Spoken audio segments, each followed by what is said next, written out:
From one of the earliest electronic action figures to what may be the best Marvel Legends figure to date, this is the complete history of ROM the Space Knight.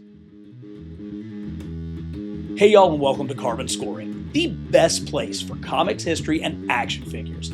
I was lucky enough to be at the San Diego Comic-Con in 2024 when at the Marvel panel, Jesse Falcon, the man who essentially created the Marvel Legends line while working at Toy Biz back in 2002, had an announcement of one more action figure that shook the crowd to its core.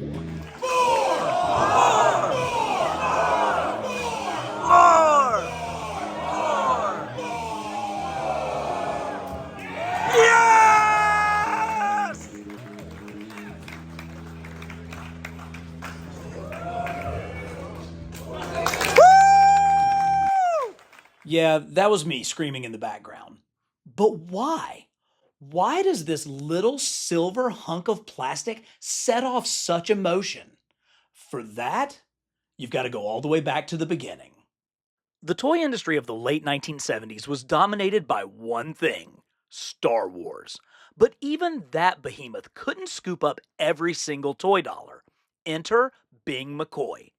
Bing was a touring musician with artists like Linda Ronstadt and Emmylou Harris, but his background in electronics and his insatiable curiosity led him to becoming a toy inventor, initially with Electronic Battleship, which he developed with board game company Milton Bradley in 1977.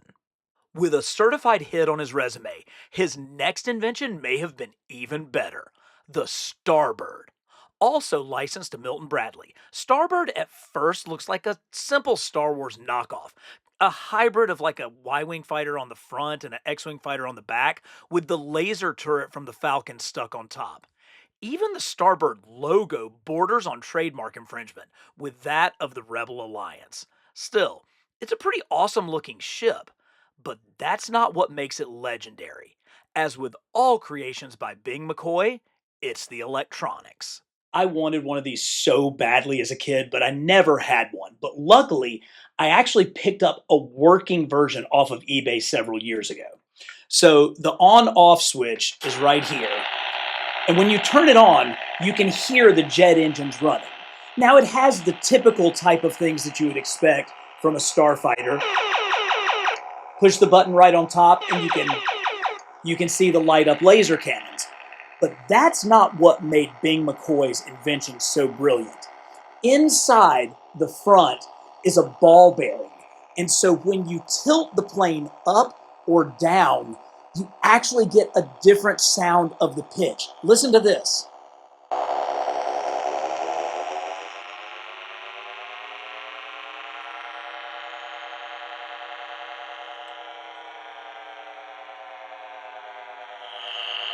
How cool is that? Can you imagine flying this thing around your room as a kid and all of a sudden going...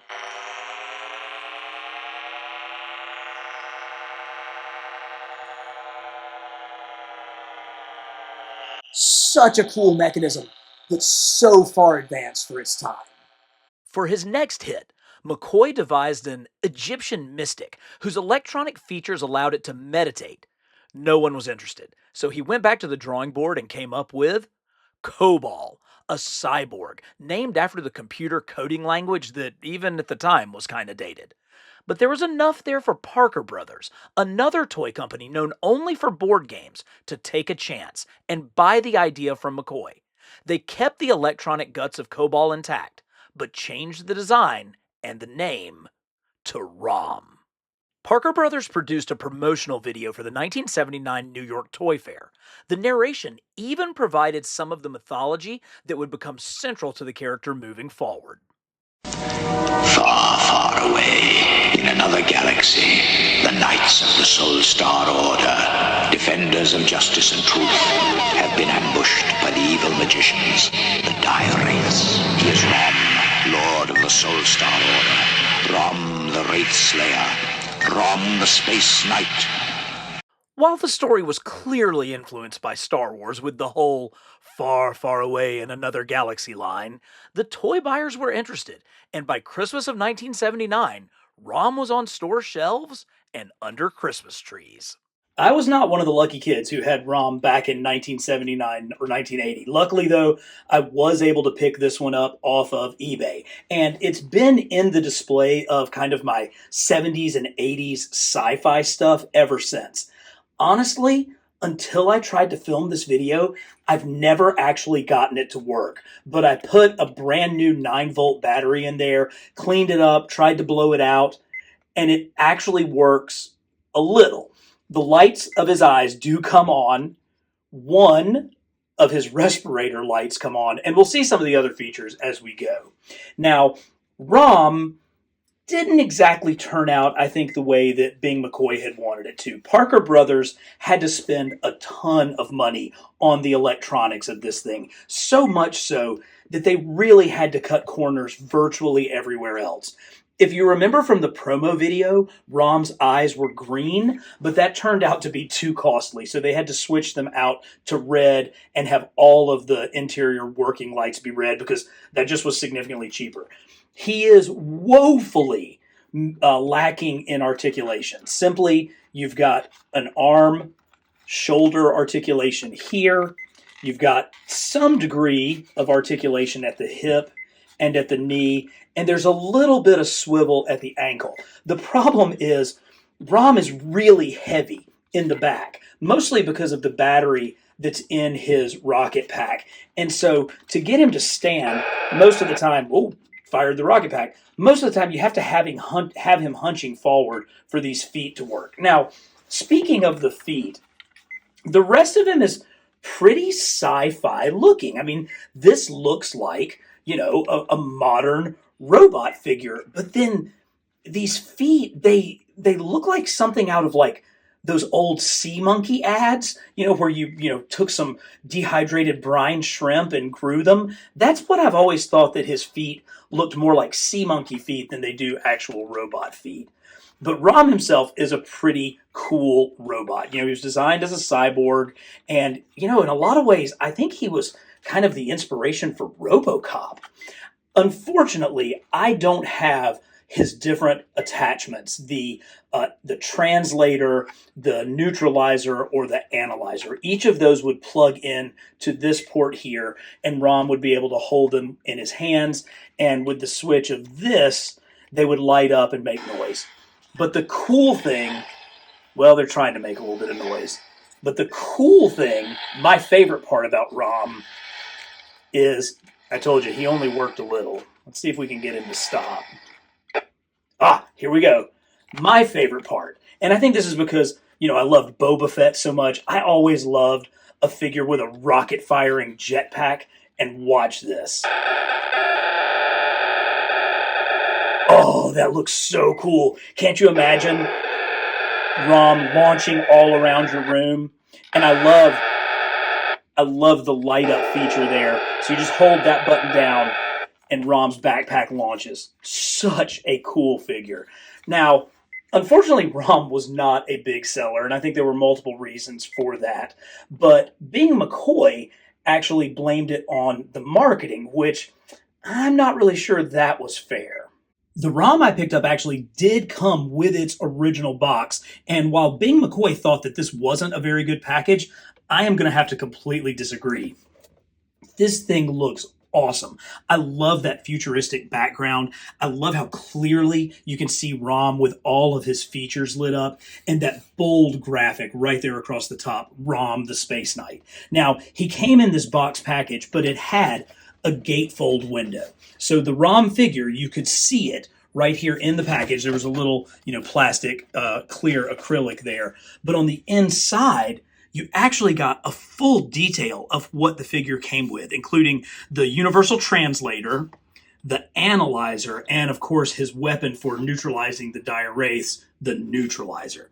You also got examples of the different electronic features that we've actually seen on our ROM figure, with his eyes, his breathing apparatus, and his rocket jetpack. Really good looking box. I think it works really, really well. The back package has kind of a profile view of ROM along with all of his different accessories, and I love some of the descriptions. Made of durable, impact-resistant plastic, blinking respirator lights. Just really, classic 70s stuff. If there was one thing, though, that was probably holding ROM back, it may well have been the price. Now, this price tag actually says $39.85. I looked it up. ROM did not go for that much back in 1979. It was more like $20.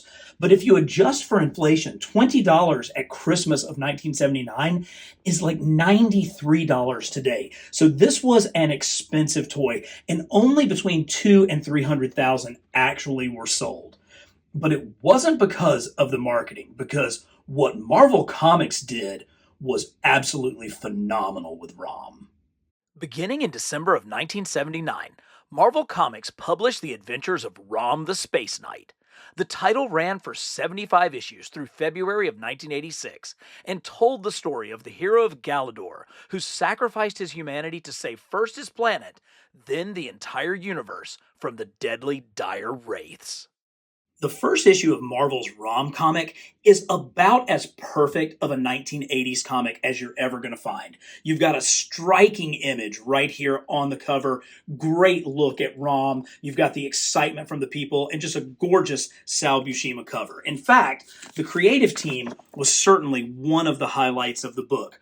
ROM was written for his entire run by Bill Mantlo. Now, you may know Bill Mantlo as the co-creator of Rocket Raccoon, but he also was a workhorse in Marvel's bullpen and somebody who could be depended on to do some of the licensing books. He took the Micronauts book and created an entire back-world story from that, and given his success with that, he was given the opportunity to write ROM. He was teamed with industry veteran Sal Buscema, somebody who was a really fantastic, well-known, established artist, and together they did almost 60 issues of ROM.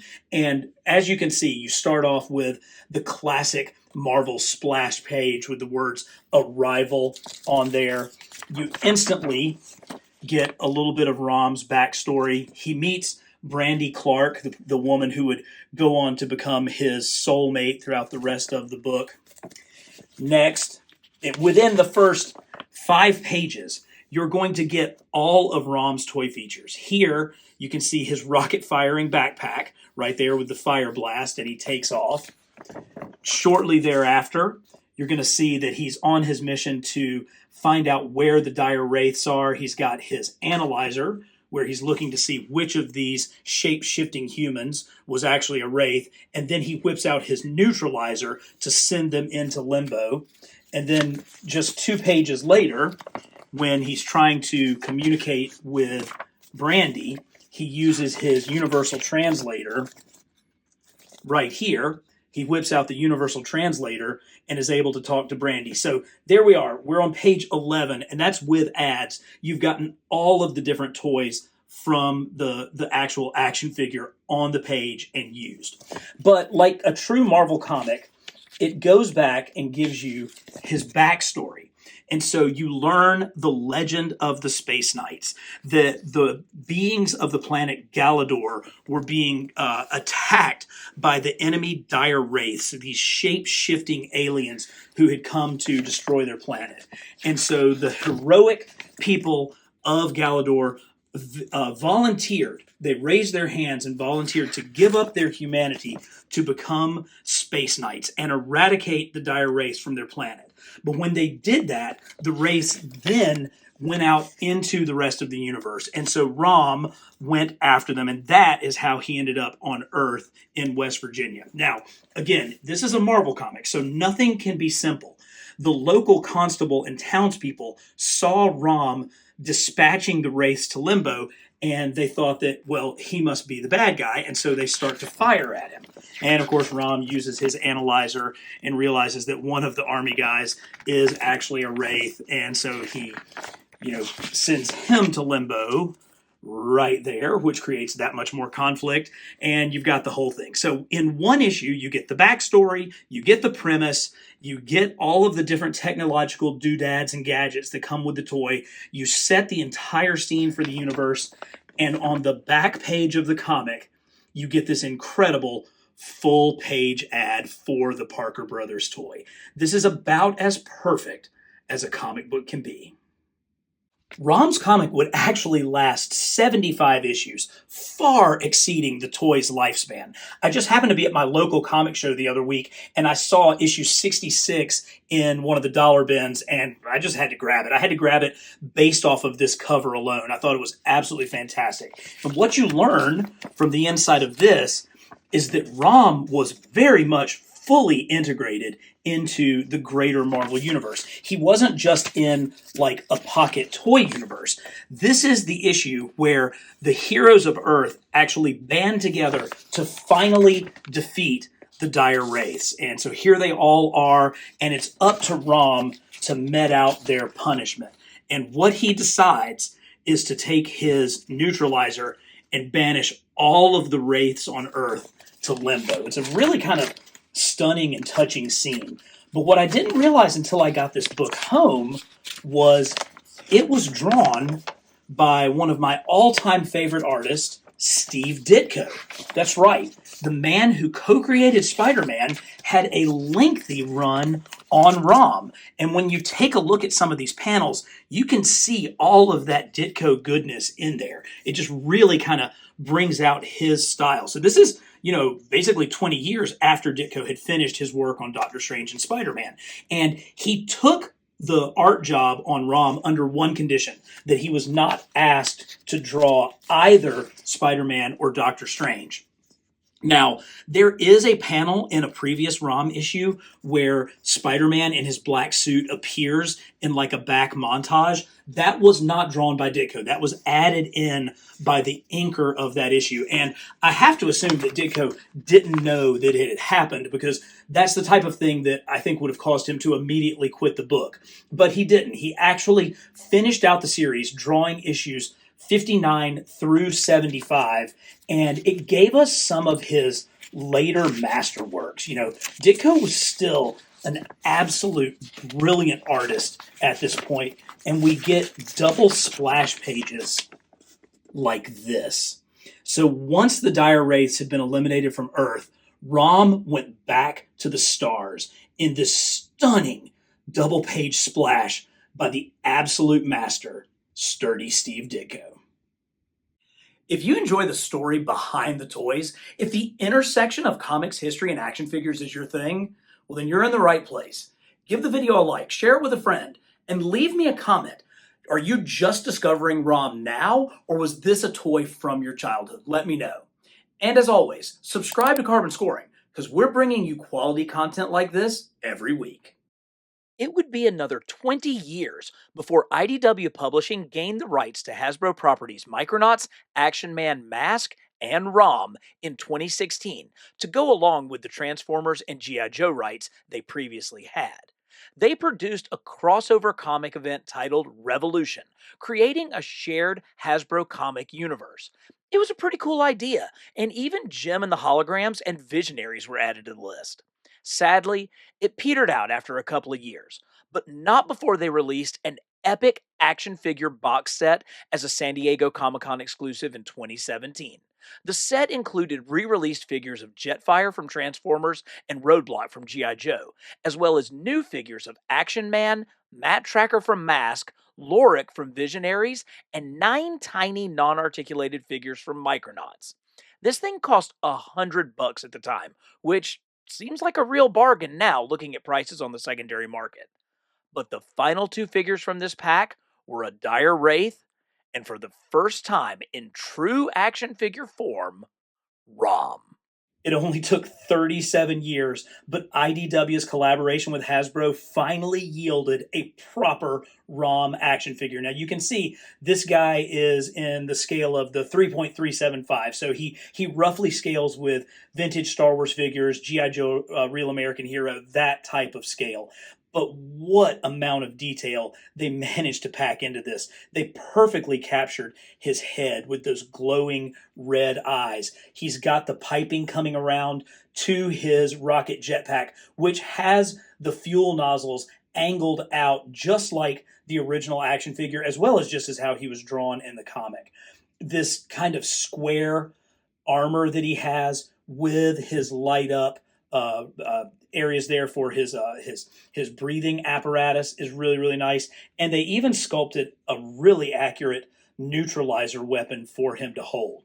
Now, most of the time when you have a exclusive, a Comic Con exclusive or a retail exclusive, you're not going to get completely new parts, and so I'm certain there's some stuff on here that was reused. I would imagine that these arms came from a different figure. One of the big clues for that is I don't think we ever saw Rom wearing a watch, but he has one here. Also, the lower legs really are not accurate to either the comic or the toy. He's got what looks like army boots. This was probably from some other figure that they just, probably from a G.I. Joe figure when they were redoing the line in 3 3/4 inch scale at that time. But on a shelf, this is clearly Rom, and it's one that, even though he was pricey to pick up, had to be added to my collection. All right, you know the backstory. You understand how we got here. Now it's time for the main event. 45 years in the making, the perfect figure of ROM the Space Knight. So here is ROM in the package, and I gotta say, I absolutely love this package design. I wish that this was what all Marvel Legends came on, and it's because it's so reminiscent of a comic. It's broader, it's a wider thing where you've got the figure very clearly displayed in the plastic. You have the title here, and of course, you've got one of my favorite aspects of comics, the corner box. Not only that, you got Marvel Legends 1979, the birth time of ROM, and #1. How cool would it be if all of our different Spider-Man figures were numbered like this and we could keep track of which were which?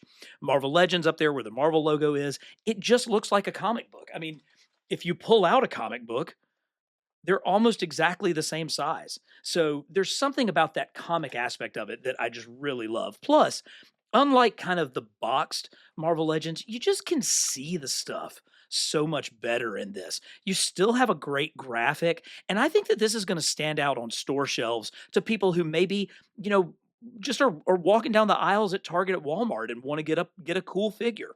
Really, really choice. The back has all of the things that I love. You've got the cross sell of the other figures that are in the line.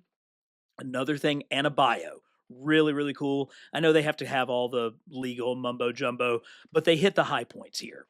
Now, one of the things that is, I wouldn't say controversial because there's not really a lot of controversy. Nobody thinks much of these comic cover recreations. And you guys know me, I'm an out of package collector. So as soon as I crack this thing open, that's just going to go in a bin. I really don't have a use for it. I've got to admit, it's actually really well done. The new inkjet face printing technology really allows you to get the detail of the first cover of ROM on this little tiny piece of plastic. I mean, it's pretty impressive just how accurate it is.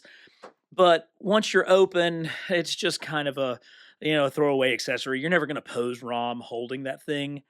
That being said, in the package for people who are in package collectors, I actually think it looks really cool. It's sort of three-dimensional. It's got this, kind of stair step look to it, and it sits right there. And I think in package, it actually is pretty okay. So it's not anything that I think anybody needs. It looks good like this, but once you open it up, it's not like we're all going to be, collecting these things like Pokemon. But overall, 10 out of 10 on this package, and would love to see more Marvel Legends packaged like this in the future. You heard how excited I got when this figure was announced. Well, let me tell you, that was completely justified because I honestly think after playing with this thing, it may be the best Marvel Legends figure that's been produced to date. And there's so many things that go into that. So I kind of want to go over, all the different reasons why I feel like this is just such a brilliant action figure. First of all, it's incredibly faithful to the comic look. Again, you've got his jetpack with the exhaust ports in there, and those exhausts going out at an angle. It's such a unique feature. Always we see jetpacks blasting down, but ROMs are kind of coming out. The new printing technology really allows for some nice gradation of the paint here on his rocket blast, and then the red. Those red highlights really pop, but this is red with some orange. So instead of just being a mimic of the red here, it definitely has that kind of blasting look to it. The backpack itself is the perfect combination of the original toy as well as Sal Buscema's design from the comics. Of course, the head has to be perfect. I mean, you have to get that right. And the gradation of the eyes with a little bit of white in there with the red coming out so that they truly do appear to be glowing. It just looks absolutely incredible. And this head is on a double joint. There's a big ball joint at the top as well as at the neck. So you can get him into some super cool poses with his head. So you can have him looking down, he can be looking up, he can be tilted to the side. The head articulation on action figures is probably more important than even the shoulders and the hips. I think it's, when you're talking about toy photography or posing, so much of the expression of these figures comes from the head position that you can get it into. And this one, with this double joint, really allows for almost unlimited posability. But that's not all. This top armor piece sits on, a ball joint. So you have an armor piece here, and then the armor here, which has a front and back swivel. So you can really get him crunched because this top ball really allows you some terrific play. I love that. That looks so good and allows you to get such great bend on this figure. And he really does get all the way hunched over. And then with this, you can have him arcing back even when he's hunched. So, again, some great posing. There have been some people who have posted some stuff on Instagram that is just brilliant. Some great action figure posers out there doing a great job. The arms themselves are probably reuse, but he does have new sculpted hands because Rom kind of had more of a mitten for a hand than he did necessarily have individual fingers. These legs have a new piece here. I can see this being used for a Cyclops. Perhaps it's already been used that way, but that works really well and again is super accurate. He's got the kind of webbed looking toes, but these are much more consistent with the comic look than they are with the look of the original toy. And then of course his accessories. He has his neutralizer. That's the larger one, but he also comes with the analyzer, which is the slightly smaller version. And both of these have that trans red plastic that can attach to this specifically designed accessory to create that incredible blasting look. You could tell how excited Jesse Falcon was for this figure, that it was something that he had wanted to get in the Marvel Legends line for some time, and they knew that they were going to get one shot at this, and so they had to do it right. And I just can't say enough. I think they absolutely crushed it with this ROM figure. If you had half as much fun watching this as I did making it, give the video a like. These deep dives into the backstory of the figures we love are incredibly rewarding, and I've linked the numerous interviews that I researched in the video description. But where do you stand?